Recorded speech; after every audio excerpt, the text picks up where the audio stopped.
This has got the Fix-It Guy. Today we have a GE gas dryer, gallery dryer that is not heating up, and I'm going to be fixing it. Pretty cool dryer. I'm going to use my paint scraper to loosen these two clips at the top, and then I can just hinge the top up and out of the way.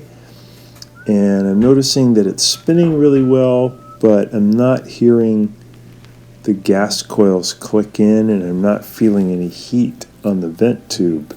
Usually it takes about maybe 2 or 3 minutes for it to heat up. I have it on time dry and really not getting any kind of a change or a response. So pretty sure it's the primary and secondary gas coils that need to be replaced. I'm going to check it out. So I'll unplug it. No power going to it. I'm going to take a Phillips head screwdriver and zip out this little piece at the top. It's a kind of a retaining piece that holds the tumbler into position. And then I'm going to take my knife and cut the zip tie off so I can remove this modular connector. That's bringing power to the timer. And then I'm going to reach down about 4 inches down in the left-hand side. I'm going to zip out a Phillips head screw that's holding in the front panel.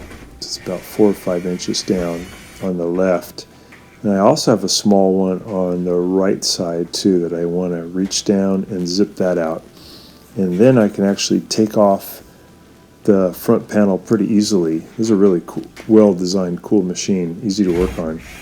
And then I can get right to the primary and secondary gas coils, which are just electromagnets, but when they get weak, the machine won't let gas flow in. So I'm going to pull back real hard here at the top. That lets go of these clips. And then I lift off the clips at the bottom, and the whole front panel comes off. And then I have the blower wheel here, and the tumbler, and I have the gas assembly right in front of me, really easy to get to. And those black things are the gas coils, primary and secondary. There's 2 of them. You can buy them pretty cheap online.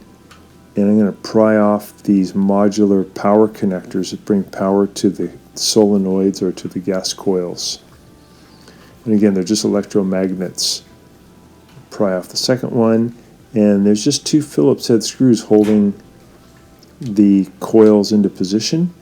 I use this interesting tool here that changes the angle of the Phillips head screw so I can get into this tighter spot. You could use just a small Phillips head screwdriver would work too. Take out these 2 Phillips head screws, and I'll lift up on the plate that holds coils in position, and I just pull them off the post. The fatter one is closer to you and the skinny one's further away.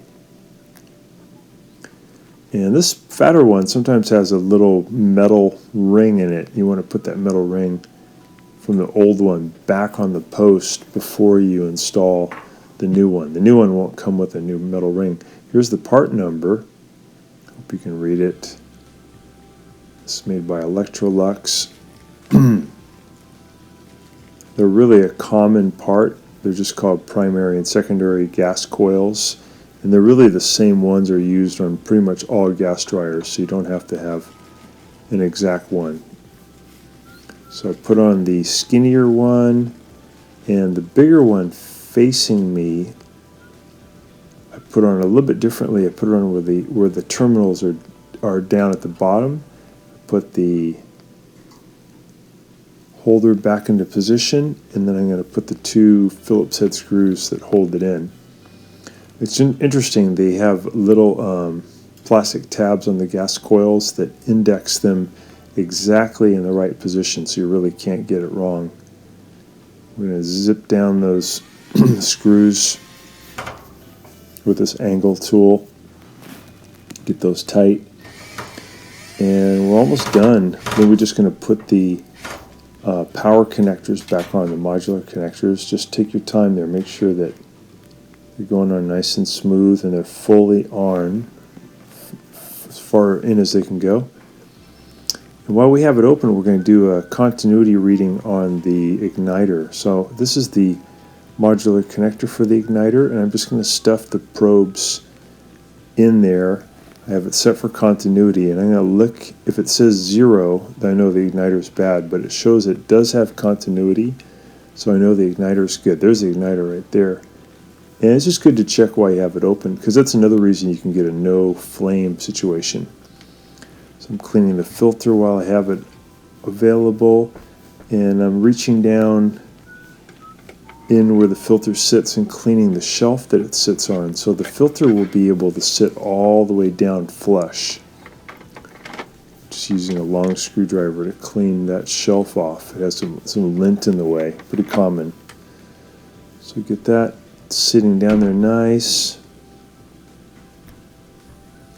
And go ahead and put the front panel back on. So I put it on the bottom first, I hinge it in, and I'm going to lift up on the tumbler a little bit so that it can sit on the felt front bearing that's part of the front panel. I'll push the front panel in till it clicks. I'm going to add those screws back in. You have a better view now of where that screw is. It's a small little Phillips head screw. It's holding in the left side of the front panel. Get that in with finger tension, and then I'll tighten it up.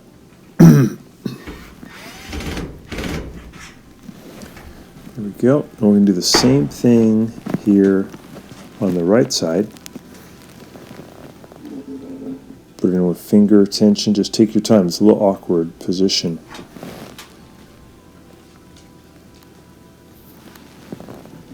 It's a really common problem that happens with this machine is that the gas coils wear out, and then the machine won't heat very well, and then eventually it'll stop heating.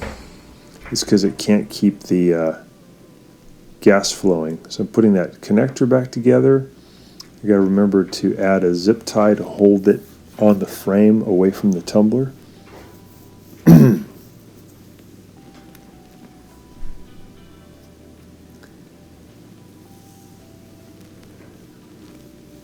Go ahead and put this little retaining piece back in that helps keep the tumbler from falling out. It's not critical that you remove this, by the way, for this procedure. It's important if you're going to remove the tumbler. I'm going to do a continuity check too on this high limit that's hanging out right here, this yellow thing. And I can hear it beeping. I can see that it has a reading, so I know that that high limit is not blown. If that thing's blown, it won't heat up either. So we're all set. We're going to close it up and push down to where those click. Plug it back in, set it for time dry.